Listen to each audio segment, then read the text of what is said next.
Hello, audience. We're gonna talk about Avatar. There seems to be a consensus among Avatar fans that Korra ruined both the spirits and the spirit world itself. I think only one of those is even partially true. Let's start off with an Avatar lesson. The spirit world exists alongside the human world, and in the time of the first Avatar, they were connected with two spirit portals. They were located at the North and South Pole, and by walking through them, you could take your bending and your physical body to the spirit world, and vice versa for the spirits. These were closed by Avatar 1, the first Avatar. After this, the only ways to get into the spirit world is to be very spiritually attuned and to meditate there, or to be taken there by a spirit.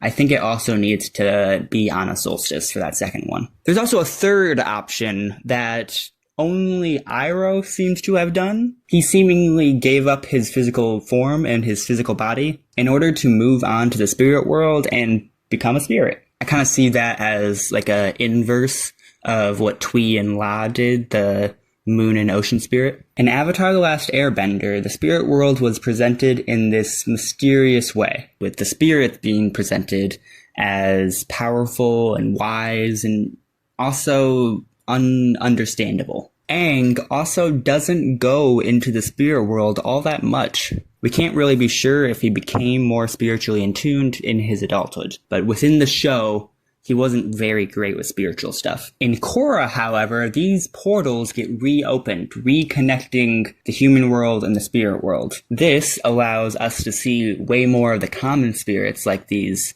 weaker, younger, less eldritch god-like spirits. And we get a lot more scenes of Korra being in the spirit world. In Korra, Iroh teaches us that the Avatar's perception and feelings affect the spirit world and the spirits themselves.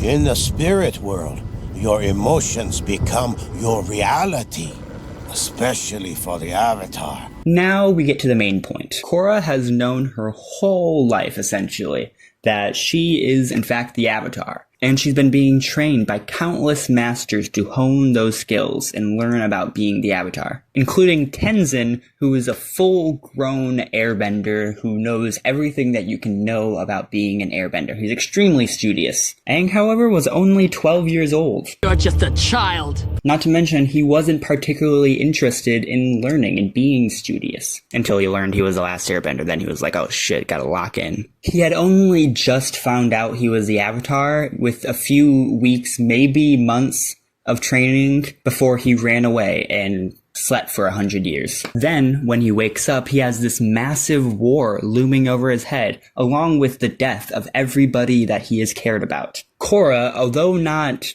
knowledgeable probably, was at very least educated on the spirit world. Aang knew as much as any given airbender would for his age, which, again, very young. Korra was like 16. By the end of the show, 21, right? She was an adult. Now we can see Korra doesn't necessarily take the spirit world completely seriously. This could lead to a lot of her perceptions on the spirits and why they seem so bubbly or friendly or colorful. Aang didn't even know what the Avatar state was. If you look at the characters and their knowledge of the spirit world and their perceptions of the spirit world, then the way that the spirit world appears in those two shows just makes sense. When Aang was talking to Roku, he was up in the clouds. But when he first enters, he's in a jungle, a musty jungle that he can't see very far in. The way the spirit world looks and the way the spirits look in Korra versus Avatar is highly dependent on how those individual avatars saw the spirit world. Now, this is the partially correct one.